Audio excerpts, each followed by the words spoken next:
Good evening दोस्तों, स्वागत है आपका उदित एकेडमी में। हमने टेस्ट लिया था एमसीक्यू चैप्टर थर्ड में, जिसमें जो रिलेटेड क्वेश्चंस पूछा गया था लॉ ऑफ केमिकल कॉम्बिनेशन, यानी केमिकल किस तरह से कॉम्बिनेशन करता है, एटम का किस तरह से फॉर्मेशन होते हैं, डिफरेंट डिफरेंट लॉ कौन से आए रहे, लॉ ऑफ रेसिप्रोकल क्या होता है, लॉ ऑफ कॉम्बिनेशन क्या होता है, लॉ ऑफ मास क्या होता है, इन सब चीज़ों से ही इस चैप्टर में कंप्लीट क्वेश्चन पूछा गया था।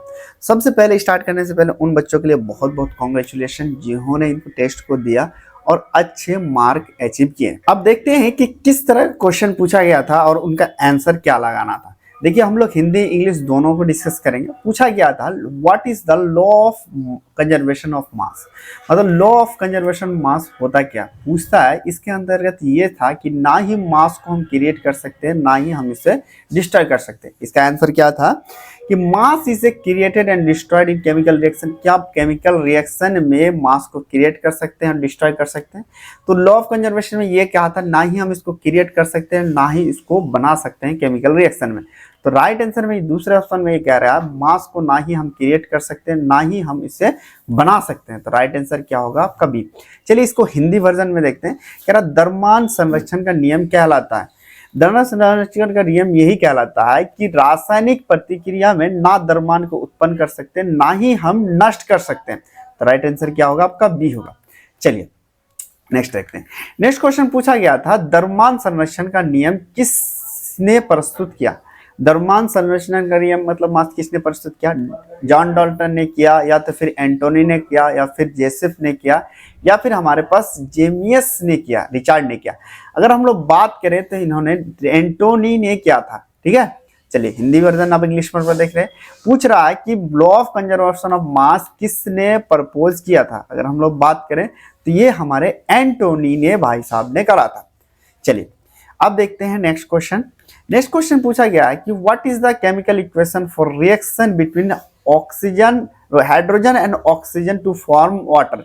पूछ रहा है केमिकल रिएक्शंस में कैसा, मतलब जब हमारे पास ये क्वेश्चन ये पूछ रहा है कि जब वाटर का फॉर्मेशन होता है तो केमिकल रिएक्शन क्या क्या होता है, मतलब कितना हाइड्रोजन होता है और कितना ऑक्सीजन होता है। देखो, जब भी हमारे पास जब चीजें पता चल गई कि कोई भी रिएक्शन हो उसमें क्या होता, ना ही कोई नई कंपाउंड का अमाउंट बढ़ेगा ना घटेगा, बस चेंज ऑफ फॉर्म होगा। तो यहाँ पे देख रहे हैं, तो यहाँ पे इधर देखो, इस साइड देखो, जब रिएक्शंस होते हैं, मान लो जो रिएक्शन के इधर रहते हैं उसको हम लोग रिएक्टेंट कहते हैं, और जो फॉर्मेशन होता है उसको हम लोग प्रोडक्ट कहते हैं। तो दोनों का जो हम लोग देखेंगे फाइनली, दोनों पे बिल्कुल बराबर होना चाहिए। तो यहाँ पे देखो कितने हो रहे हैं, यहाँ सेकंड ऑप्शन पे 4 हाइड्रोजन है, यहाँ पे भी 4 है, ऑक्सीजन 2 है, तो यहाँ भी ऑक्सीजन 2 है। तो राइट आंसर क्या होगा आपका बी होगा। चलिए हिंदी में ये कह रहा है हाइड्रोजन और ऑक्सीजन के बीच में प्रतिक्रिया का रासायनिक समीकरण क्या है जिससे पानी बनता है। रासायनिक समीकरण के बारे में बात करें तो राइट आंसर क्या है, यहाँ पे हमारे पास 2H2O प्लस O2 होता है, फाइनली 2H2O ये समीकरण बनता है। ठीक है, चलिए नेक्स्ट क्वेश्चन पूछा गया what does the law of definite proportional state. पूछ रहा है डिफिनिट प्रोपोर्शनल स्टेट ने क्या कहा था। पहला ऑप्शन कह रहा है कि chemical compound always contain same element and same proportion by mass. पूछ रहा है जो केमिकल कंपाउंड होता है वो हमेशा सेम एलिमेंट और सेम पोर्शन के मास के साथ वो कॉम्बिनेशन करता है। दूसरा कह रहा है कि केमिकल जो कंपाउंड है वो हमेशा डिफरेंट एलिमेंट के साथ डिफरेंट प्रोपोर्शन यानी डिफरेंट रेशियो में वो कॉम्बिनेशन करता है। तीसरा ऑप्शन कह रहा है केमिकल कंपाउंड कंपोजिशन होते हैं सिंपल, उसके साइज के बेस के हिसाब से वो चेंजेस होते हैं। फिर ये कह रहा है कि केमिकल कंपाउंड्स जो है चेंजेस होते हैं उसके सोर्स के हिसाब से। लेकिन इन्होंने क्या कहा था कि केमिकल जो कंपोजिशन है वो सेम एलिमेंट और सेम पोजिशन मास के हिसाब से वो कंपोजिशन होता है। चलिए हिंदी में क्या कह रहा है निश्चित अनुपात का नियम कहलाता है। निश्चित अनुपात का नियम एक रासायनिक यौगिक हमेशा समान द्रव्यमान अनुपात के समान तत्व के समाहित होते हैं।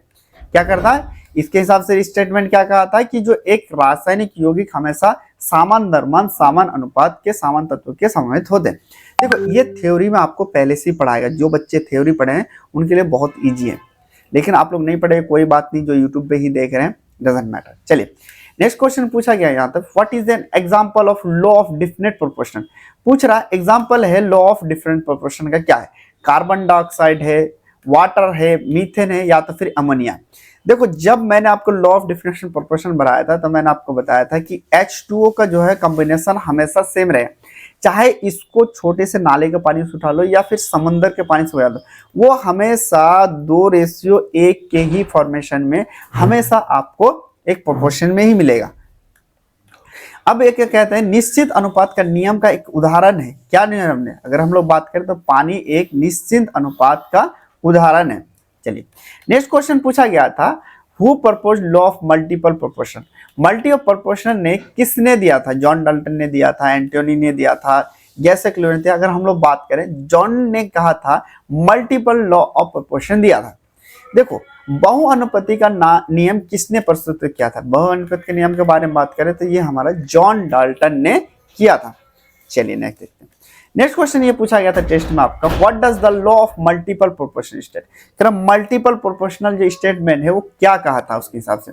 देखो इन्होंने ये चीज कहा था, when two element combine to form more than one compound, the mass of one element combine to fix mass of other element are ratio small the whole number. इन्होंने ये चीज कहा था, कोई एक कंपाउंड है, मान लीजिए कोई ए और सी कंपाउंड है, ए के साथ भी रिएक्शन कर रहा है और बी के साथ वो भी रिएक्शन कर रहा है, तो वो जो कंपाउंड का फिक्स रेशियो होगा एक रेशियो के हिसाब से चलेगा, एक फिक्स कंपोजिशन के हिसाब से ही चलेगा। तो इसका राइट आंसर क्या होगा? इसका राइट आंसर ए होगा। चलिए इसको हिंदी में देखते हैं क्या कह रहा है, बहुअनुपाती का नियम क्या कह रहा था।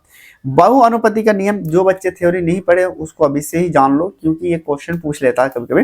पूछ रहा है, जब दो तत्व एक से अधिक यौगिक बनाते हैं तो तत्व का द्रव्यमान जो दूसरे तत्व के एक निश्चित द्रव्यमान के साथ संयुक्त होता है छोटे पूरे अंक का अनुपात में होता है। इन्होंने कहा था, क्या कहा था? बहुअनुपात के नियम यही कहलाता है। चलिए नेक्स्ट क्वेश्चन पूछा गया, what is an example of law of multiple proportion. Law of multiple proportion का एग्जांपल क्या है? यहाँ पे देखा जाए तो हमारे पास, हमने आपको कहा था एग्जांपल इसका कि ये जैसे सी के साथ ओ के साथ भी कर रहा और सी जो है O2 के साथ भी कर रहा था। इसके बारे में ही इन्होंने कहा था कि इसका जो राइट आंसर होगा कि कार्बन मोनोऑक्साइड और कार्बन जो डाइऑक्साइड है, ये हमारे लॉ ऑफ मल्टीपल प्रोपोर्शन का एग्जांपल है। हिंदी में देखते हैं, कह रहा अनुपात के नियम का एक उदाहरण है। अनुपात का उदाहरण एक नंबर पे कार्बन मोनोऑक्साइड और कार्बन डाइऑक्साइड इसका एक उदाहरण है। चलिए पूछ रहा है यहाँ पे, what does Gay-Lussac's law gases volume state. पूछ रहा है कि गैसेक लॉ जो होते हैं गैसेस वॉल्यूम क्या कहलाता है। उन्होंने कहा था कि when gas react to other constant temperature and pressure, the volume of reacting gas and their product in same whole number ratio. इन्होंने ये चीज कहा था कि जब कोई गैस सेम मतलब टेम्परेचर फिक्स हो और प्रेशर फिक्स हो, जब रिएक्टिंग गैस के करता है तो सैंपल नंबर का होल रेशियो हो जाता। तो राइट आंसर क्या होगा? राइट आंसर आपका ए होगा। चलिए नेक्स्ट ये चीज कह रहा है कि गैसीय लौ का गैसीय आयतन नियम क्या कहलाता है। ये आपने 11th में भी पढ़ा होगा। इन्होंने एक चीज कहा था, एक स्टेटमेंट ही आपको याद रखना है। ये क्या था कि जब गैस स्थिर तापमान और द्रव्यमान पे एक प्रक्रिया करती है तो प्रतिक्रिया करने वाली गैस उनके उत्पादों के आयतन के पूरे सरल अंक के अनुपात में होते हैं। राइट आंसर क्या होगा आपका? ए होगा। चलिए नेक्स्ट क्वेश्चन पूछा गया, who formulated Gay-Lussac's law gases volume. पूछ रहा है कौन सा फॉर्मुलेटेड, कौन दिया था गैसिक लॉ का। गैसिक लॉ के बारे में बात करें तो जोसेफ गैसिक लॉ ने ही इस लॉ को परफॉर्म किया था। ठीक है, चलिए इसको हिंदी में देखते हैं। हिंदी में पूछा गया था गैसिक लॉ का गैसीय आयतन का नियम किसने प्रस्तुत किया था। अगर हम लोग बात करें तो एंटोनी, किसने किया था? जोसेफ लॉ ने प्रस्तुत किया था। देखो इस, चलिए लास्ट में फाइनली जिस चीज का हम लोग इंतजार कर रहे थे कि देख रहे थे कि इस टेस्ट का विनर कौन है, सबसे ज्यादा सबसे टॉप नंबर कौन लाया है। अगर हम लोग देखा जाए तो बहुत बहुत कॉन्ग्रेचुलेशन जयवंशी जायसवाल, बहुत कॉन्ग्रेचुलेशन, उन्होंने 20 का 20 नंबर लाया है। फिर मजनू भाई भी एकदम सेकंड नंबर पाए, उनको कॉन्ग्रेचुलेशन। अभिषेक यादव कॉन्ग्रेचुलेशन, सारे बच्चे कमेंट में कॉन्ग्रेचुलेशन दे दो इन्हें। Ankit Kumar congratulation, Manwar Ansari congratulation, Aman Kumar congratulation, Rohit Kumar ji बहुत बहुत कॉन्ग्रेचुलेशन आपको भी, विकास यादव कॉन्ग्रेचुलेशन, गुलशन निशा कॉन्ग्रेचुलेशन, पवन जी कॉन्ग्रेचुलेशन, रानी यादव, सूरज सिंह। देखो ये सब जो है ना तुक्के मार रहे हो, नंबर से ही पता चल जाता है। रीजन क्या है इसको पढ़ पढ़ के कम से कम मारो, फटाफट मत मारना। चलिए देखते हैं आगे। आगे क्या था, what is an example of Gay-Lussac's law. Gay-Lussac's law का जो उन्होंने किया था तो इसका एग्जांपल क्या है कि जैसे कि यहाँ पे एग्जांपल के बारे में बात करें, ऑप्शन ए में दिया हुआ, तो ऑप्शन ए में देखो एक एग्जांपल ये है 2 + वो भी हमारे पास ऑक्सीजन भी हमारे पास किस में है, ये हमारे गैसेस फॉर्म में, जी का मतलब है गैसेस फॉर्म है, तो 2H2O बनेगा। ये किसने कहा था, ये हमारे पास दूसरे भाई साहब ने कहा था, रेशियो नंबर हुआ। चलिए इसको हिंदी में देखते हैं क्या कह रहा। गैसीय आयतन के नियम का एक उदाहरण है, जैसे उनका एक उदाहरण के बारे में बात करें तो ऑप्शन आपका ए होगा। चलिए नेक्स्ट देखते हैं। नेक्स्ट क्वेश्चन पूछा गया, what does the law of reciprocal proportional statement, या फिर स्टेट मतलब जो रेसिप्रोकल प्रोपोर्शन है उन्होंने क्या स्टेटमेंट दिया था। पहला कह रहा, अगर दो एलिमेंट सेपरेट कंबाइन करके कोई थर्ड एलिमेंट का फॉर्मेशन करता है तो रेशियो मास का जो होता है कंबाइन करके थर्ड एलिमेंट या तो फिर उसका सेम होगा या फिर सिंपल मल्टीपल होगा रेशियो का, ठीक है। फिर दूसरा ये कह रहा है हमारे पास कि अगर दो एलिमेंट्स को सेपरेटली हम लोग क्या करें, थर्ड एलिमेंट के साथ क्या करें, रिएक्शन करवाए तो रेशियो ऑफ मास जो कंबाइन करके थर्ड एलिमेंट के साथ हमेशा डिफरेंट होगा। फिर कह रहा अगर दो एलिमेंट को सेपरेट कंबाइन करके थर्ड एलिमेंट फॉर्म करते हैं तो रेशियो ऑफ मास जो हो कॉम्बिनेशन करके हमारे फ्रैक्शन के रेशियो के बराबर होगा। तो इन्होंने ये चीज कहा था कि अगर कोई दो एलिमेंट है, दो एलिमेंट सेपरेटली कंबाइन करके अगर थर्ड एलिमेंट के साथ कंपाउंड फॉर्मेशन करता है तो उसमें ऐसा होता है कि उसमें जो मासेस होते हैं मल्टीपल होते हैं या फिर रेशियो उसको कंबाइन करके ईच अदर के होते हैं। तो राइट आंसर क्या होगा, ए होगा। देखो इसके लिए आपको थ्योरी पढ़ना पड़ेगा तभी आप समझेंगे, थ्योरी अच्छे से ऐप में इसको डिस्क्राइब किया गया है। चलिए यहाँ पे कह रहा है पारस्परिक अनुपात का नियम क्या कह रहा था। पारस्परिक अनुपात का नियम यही कह रहा था, अगर यदि तत्व ए और बी अलग किसी तत्व सी के साथ मिलकर विभिन्न यौगिक बनाते हैं, क्या कह रहा, अगर दो तत्व ए और बी अलग अलग करके एक से मतलब तीसरे तत्व के साथ मिलकर अलग यौगिक बनाता है तो ए और बी का द्रव्यमान अनुपात सी के संयुक्त होंगे, तो वही तो ये या तो फिर बी एक दूसरे के साथ संयुक्त होने का अनुपात सरल गुणांक होता है। तो राइट आंसर क्या होगा, इसका ए होगा। चलिए देखते हैं। नेक्स्ट क्वेश्चन पूछा गया था यहाँ पर, who propose law of reciprocal. Reciprocal का जो प्रोपोर्शन है किसने प्रपोज किया था, अगर हम लोग बात करें तो वो हमारे पास रिचर्ड ने इन्होंने प्रोपोर्शन किया था। चलिए पूछ रहा है पारस्परिक अनुपात का नियम प्रस्तुत किसने किया था, वो हमारे रिचर्ड सर ने करा था। चलिए नेक्स्ट क्वेश्चन पूछा गया, what is an example of law of reciprocal. Law of reciprocal का एग्जांपल क्या है। लॉ ऑफ रेसिप्रोकल का एग्जांपल के बारे में बात करें तो वहां पे हमने आपको एग्जांपल में बताया था कि हाइड्रोजन और सल्फर ऑक्सीजन, ये जैसे मान लो यहाँ पे हमने H के साथ S के साथ रिएक्शन करवा दिया और O के साथ रिएक्शन करवा दिया, ठीक है। यहाँ पे H2S बनता था, यहाँ पे SO2 बनता था, यही चीज बात कह रहा था वो, ठीक है। चलिए पूछ रहा है, वही आपका आंसर होगा। एग्जांपल के बारे में बात करें तो आंसर क्या होगा आपका, बी होगा, वो ए होगा। चलिए नेक्स्ट देखते हैं।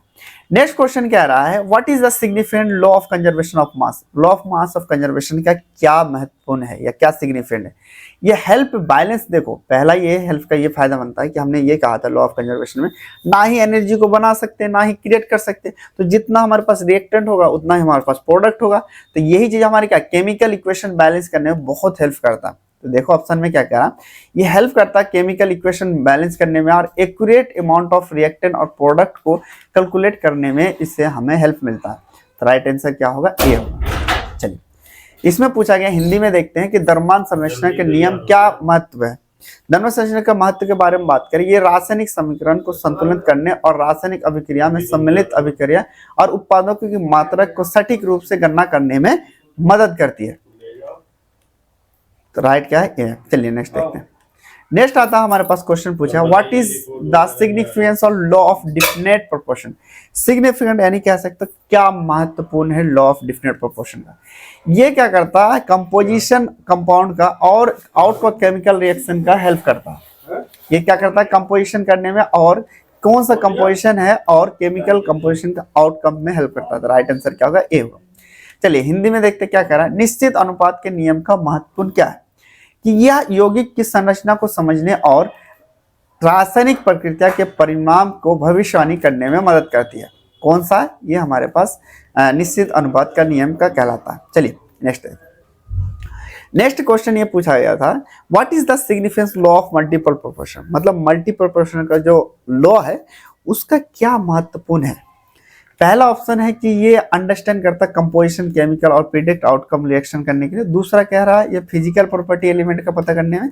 तीसरा कह रहा है केमिकल कंपोजिशन प्रॉपर्टी कंपेयर करने। चौथा कह रहा है ये बिहेवियर गैसेस करने के लिए। देखो इसके बारे में बात करें तो ये हेल्प करता था हमें केमिकल कंपोजिशन और उस केमिकल रिएक्शन का प्रोडक्ट क्या आएगा उसको समझने के लिए हमें लॉ ऑफ मल्टीपल प्रोपोर्शन में हेल्प करता है। हिंदी में देखते कह रहे गुणात्मक अनुपात का नियम का महत्वपूर्ण क्या है। या रासायनिक यौगिक के संरचना को समझने और रासायनिक प्रक्रिया के परिणाम को भविष्य करने में मदद करती है। राइट आंसर क्या होगा? राइट आंसर ए होगा। चलिए अब नेक्स्ट पूछा गया ये चीज कि क्या सिग्निफिकेंस होता है गैस ग्लूको वॉल्यूम का। देखो इसमें हमें समझने में स्टोइकोकेमिस्ट्री होता है, मतलब गैस का क्या रिएक्शन है, क्या इन्वॉल्व होता है, कौन कौन से रिएक्शन, कौन से स्ट्रक्चर है, उन्हें हमें पता चलता है। राइट आंसर क्या होगा? ए होगा। इसमें पूछा गया गैसिक आयतन का नियम का महत्वपूर्ण क्या है। गैस का अभिक्रिया गैस किस तरह का मात्रक है, किस तरह से देखने में, और कौन सा अगर कोई दो गैस दिया तो क्या पॉसिबिलिटी है कि क्या हमारे पास प्रोडक्ट आएगा, उनको समझने में ये हेल्प करता है। चलिए नेक्स्ट क्वेश्चन देखते हैं। नेक्स्ट क्वेश्चन पूछा गया what is the significance law of reciprocal proportion. Reciprocal जो प्रोपोर्शनल होता है, रेसिप्रोकल का प्रोपोर्शन का क्या सिग्निफिकेंस है, क्या महत्वपूर्ण है, ये हमें केमिकल रिएक्शन और एलिमेंट के बीच में जो कंपाउंड है उसको समझने के लिए हमें हेल्प करता है। हिंदी में देखते हैं। हिंदी में कह रहा है पारस्परिक अनुपात का नियम का महत्वपूर्ण क्या है। ये रासायनिक यौगिक में भिन्न तत्वों के बीच संबंधों को समझने में मदद करता है। क्या करता है? भिन्न तत्वों को समझने में मदद करता है। चलिए नेक्स्ट देखते हैं।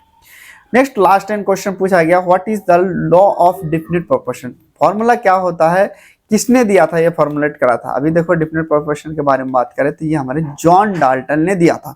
हिंदी में देख लेते हैं इसको। पूछता है निश्चित अनुपात के नियम को किसने प्रस्तुत किया था। जॉन डाल्टन ने किया था।